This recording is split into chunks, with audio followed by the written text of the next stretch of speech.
All right, in this video, let's take a look at these problems, 31, 32, and 33. 31 involves permutations involving indistinguishable objects. So how many different strings can be made by reordering the letters of the following words? So start with success. Success has 7 letters, so ordinarily the answer would be 7 factorial ways of being able to reorder the letters, except that there's letters that are repeated. There are 3 S's. So I need to divide by 3 factorial. There is 1 U, so 1 factorial. There are 2 C's, 2 factorial, and 1 E for 1 factorial.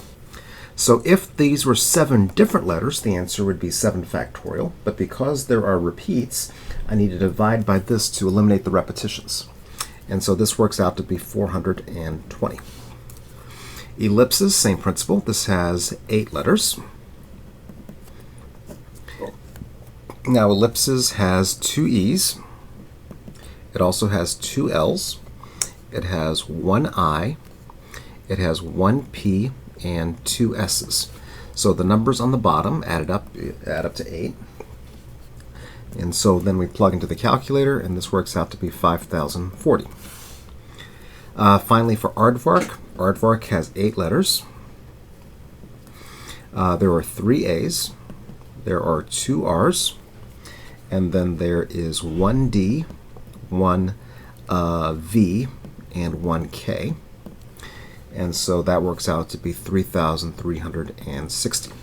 So that's the answers for number 31. Now, amazingly, the same formula applies for 32 and 33, even though it's a completely different problem. How many different ways are there of dealing cards of 7 cards to each of 5 players from a standard deck of 52 cards? So the answer for this one is going to be equal to, well, there's 52 cards in the deck. Okay, so the first player gets 7 cards, the second player gets 7 cards, the third player gets 7 cards, the fourth player gets 7 cards, and the fifth player gets 7 cards. And so there's 35 cards dealt, and so there are 17 cards that are undealt. So this is a combination problem dividing the 52 cards into these 6 groups. But even though this is a completely different problem, it's the same formula. And so we plug into the calculator. So 52 factorial divided by 7 factorial to the 5th times 17 factorial. So I'm doing this on the calculator off screen. And this works out to be something like 6.973 times 10 to the 34th. And so that'll be the answer for number 32. Now, of course, this actually is an integer. It's a very large integer, starting off like this. Okay, number 33, same kind of problem. There's 40 cards. And this is being dealt into 5 cards 6 times. So by the same logic, it'll be 5 factorial 6 times in the bottom.